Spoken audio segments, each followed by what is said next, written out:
Thanks for watching another one of my videos. Today we are going to replace the emergency brake on a Corvette C6.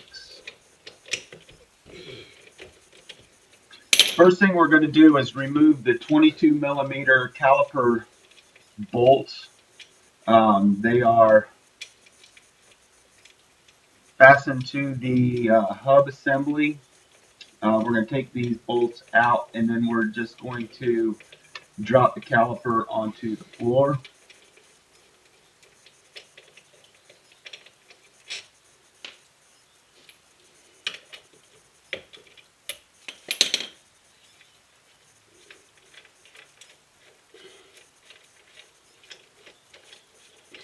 When you get your caliper loose, wiggle it on the rotor and that will spread the brake pads apart enough so it'll slide right back on during assembly. So we just slide off our rotor and then we can see our emergency brake. The problem with mine is the brake shoe was actually separated from the metal. So when I was going down the road, it was going making a clicking noise, so I didn't like it. So next we're going to take our pry bar and we're going to pry the old emergency brake off of the hub assembly. Don't really worry about breaking anything. There's nothing that can break there. So let's just pull that off. There's a little spring that's holding it together, and you just saw one of the little things that spreads it pop out. We want to put that back in before we put it all together. So we're putting the spring in now. That's it. That's how that retaining spring clip, whatever you want to call it, goes in.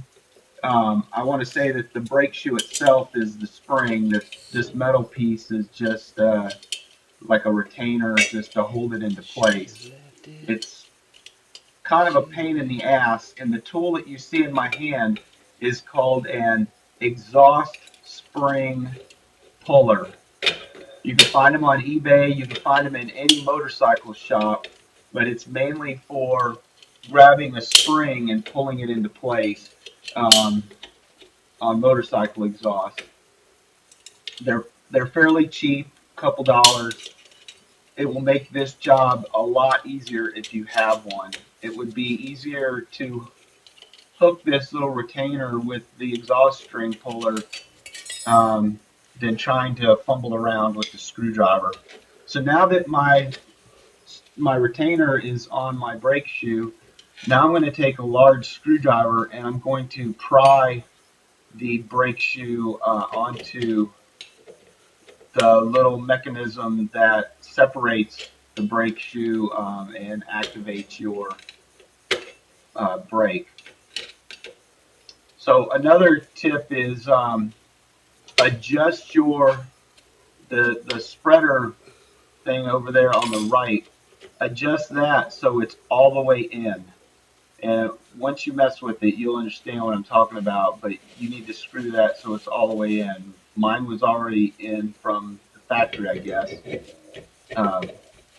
But that's all there is to it to getting your new parking brake on. Put your rotor back on and put your caliper back on. And once your wheel's on, you're ready to go for a ride. So thanks for watching another one of my videos. I hope this helped. This is a pretty simple job. Good luck.